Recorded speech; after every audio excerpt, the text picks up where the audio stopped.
Bonjour et bienvenue sur votre plateforme de formation alforme.com. Après la présentation de la formation, on est toujours dans cette présentation même, et là on va faire un petit rappel sur les prérequis et ressources nécessaires pour suivre avec nous dans les meilleures conditions cette formation et faire pas à pas le step by step de Nalab. Comme ça, la virtualisation et entre autres la gestion du stockage n'aura plus de secret pour vous. Donc voilà le plan, donc les prérequis, on va voir un petit peu les prérequis matériels, logiciels, les ressources à se procurer, les prérequis à installer et la mise en réseau des VM. Attention, ce lab concerne tout le cursus VMware et pas seulement cette formation, la gestion du stockage. Donc pour ceux qui sont habitués de suivre notre formation avec nous, on fait cette présentation constamment pour vous présenter un petit peu le lab. Pour ceux qui nous rejoignent uniquement sur cette formation-là, à savoir qu'il y a un existant, car on a déjà eu 4 formations avant, ESXi, vCenter, VM et réseau. Donc durant chaque module de formation, notre lab a avancé, a mûri, et là on arrive au moment où on doit pousser la virtualisation, pousser plutôt la gestion de notre stockage. Donc les prérequis matériels. Donc j'ai mis un ordinateur portable, mais vraiment le minimum 24 Go. 24 Go. Précédemment c'était 16 Go, là je pousse à 24, car des modules, des choses supplémentaires viennent s'installer. Avant on avait un vCenter, on avait 2 ESX, quelques petites VM, un AD qu'on pouvait éteindre. Là on va avoir une baie de stockage qui va être constamment allumée. Donc là, on va avoir besoin d'un peu plus de ressources, donc je recommande vraiment un minimum de 24 à essayer. Au niveau du CPU, si vous êtes sur un portable fixe, un PC fixe ou portable, au niveau du CPU, vraiment i3 minimum, idéalement i7 car ça supporte l'hyperthreading. Dans mes cours précédents, j'ai déjà expliqué qu'est-ce que c'était l'hyperthreading. En 2 mots, c'est la possibilité de pouvoir exécuter 2 threads, 2 exécutions CPU simultanément sur le même cœur. Du coup, si vous avez 4 cœurs, on va dire sur un i3, vous allez pouvoir exécuter que 4 exécutions CPU, alors que si jamais vous avez l'hyperthreading, vous allez pouvoir exécuter jusqu'à 8 car on peut en faire 2 par cœur. Au niveau du, voilà, ça c'est les options à supporter. Niveau du disque, j'ai mis HDD 300 Go, mais vraiment idéalement du SSD pour allumer, éteindre. Le HDD, ça commence à, ça peut faire long, à part si vous êtes très patient. Donc voilà, donc idéalement du SSD. Personnellement, moi j'ai SSD, je ne peux pas revenir en arrière. Perso, sur ce lab, je suis sur un Lenovo W520 i7 32 Go de RAM. J'ai mon lab entier tient sur 256 de SSD, j'ai un SSD dédié un petit peu à ce lab là, donc voilà. Sinon, si vous n'avez pas envie de financer, ce qui est tout à fait normal, et vous avez la possibilité de louer un serveur chez online.net. Vous avez, je viens tout juste de regarder il y a quelques jours les nouvelles gammes. Donc vous avez une gamme start avec un Xeon 12 threads, donc 12 exécutions, 32 Go de RAM, 500 Go de SSD pour 29 € hors taxe. Avec ça, vous avez de quoi faire un autre lab sans aucun problème, car cette machine-là est plus puissante que mon serveur en main. Donc si c'est uniquement pour suivre cette formation-là, pourquoi pas louer un serveur, ça peut tout à fait répondre à votre besoin. Donc les prérequis logiciels, donc suite de logiciels installés avant de débuter les labs, donc pareil, avoir un petit peu les sources Windows, avoir un PC portable sur lequel on a installé Windows 64, ou peut-être un Mac avec Fusion, donc ça vous de voir. Moi personnellement, je suis sur un Windows 64 bits avec un Windows 2008 sur lequel j'ai installé un VMware Workstation version 12. Après, si vous êtes sur un Mac avec Fusion et que vous savez très bien comment ça marche, allez-y, il n'y a aucun problème. Avoir un compte sur vmware.com pour pouvoir télécharger bien sûr les sources et quelques outils, les outils standards, archives et autres. Les ressources VMware. Donc vous allez voir dans le slide suivant un petit peu qu'est-ce qu'on a installé. Donc je vous ai mis les liens directs si vous intégrez tout juste la formation. Donc ça c'est pour accéder à l'ISO de vCenter. Je vais pas vous montrer comment télécharger. Normalement si vous avez directement cette formation là, c'est que vous connaissez très bien déjà le SX, le vCenter et autres.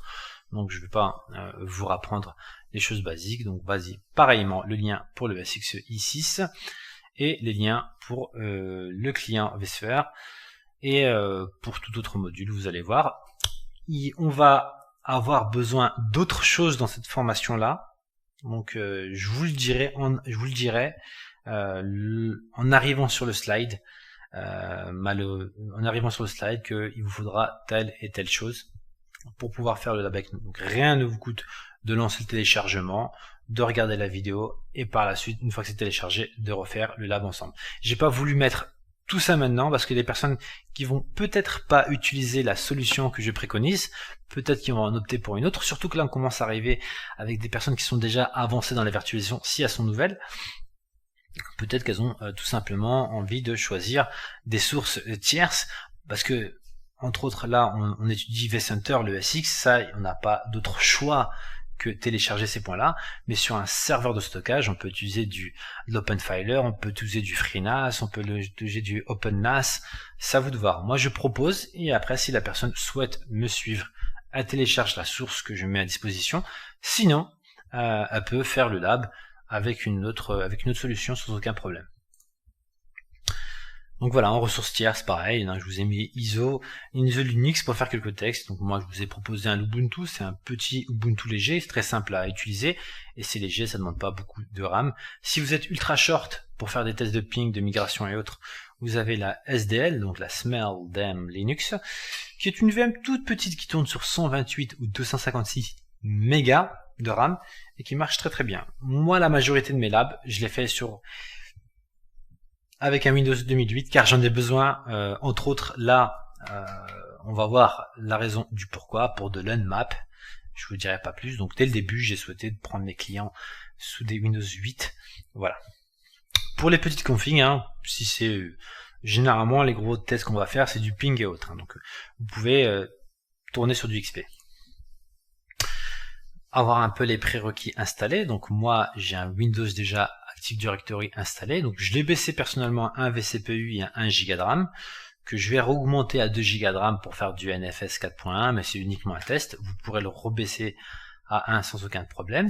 Nous avons déjà ensemble installé deux ESXi configurés parfaitement, avec un minimum de datastore, avec un datastore local minimum de 50 Go.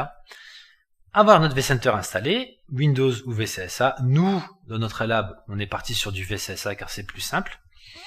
Avoir tout votre inventaire créé, donc avoir votre data center, plutôt ici data center, le SX, vos VM et autres, tout ça doit être réglé pour pouvoir débuter cette formation.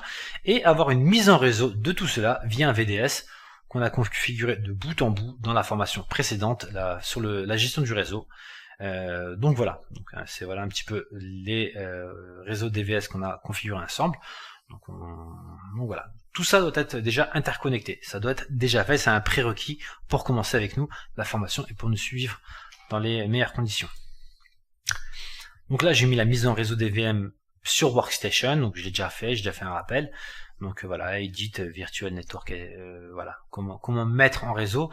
Honnêtement, je pense que si vous en êtes là, c'est que vous avez déjà fait tout ça très bien. C'est juste une piqûre de rappel. Pour les personnes qui nous rejoignent à l'instant, il va falloir faire tout ça, mettre toutes vos VM en réseau. Je vais vous présenter rapidement donc du coup mon Workstation, comment il tourne. Pour les personnes qui viennent nous rejoindre, donc ok, ça en fait quand ça passe d'une résolution à une autre, ça bug. Donc ça on va fermer et voilà. Donc moi j'ai déjà mon VCSA, ça oubliez-le, ça oubliez-le. J'ai déjà mon VCSA, j'ai déjà mon ESXi installé, j'ai déjà mon ESX2 installé, j'ai ma Windows 2008 installée et j'ai un petit routeur installé. Donc voilà. J'ai opté pour la mise en réseau en host only, donc c'est un choix personnel, j'ai déjà expliqué pourquoi.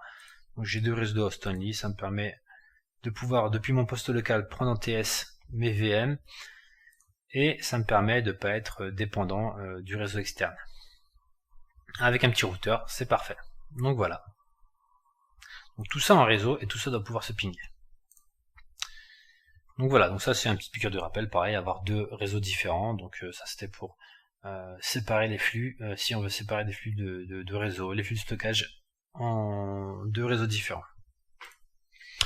Donc voilà ce qu'on a couvert. On a vu les prérequis matériels, les prérequis logiciels, les ressources à avoir, les prérequis installés déjà, et la mise en réseau des VM. Donc là je pense que on est bon. Pour certains ils sont déjà tout bons, d'autres ils ont pas mal de devoirs à faire pour pouvoir se mettre à niveau, pour pouvoir continuer avec nous les labs. Donc je vous dis à très bientôt pour ceux qui ont pas mal de devoirs, et à tout de suite pour ceux qui sont déjà ready.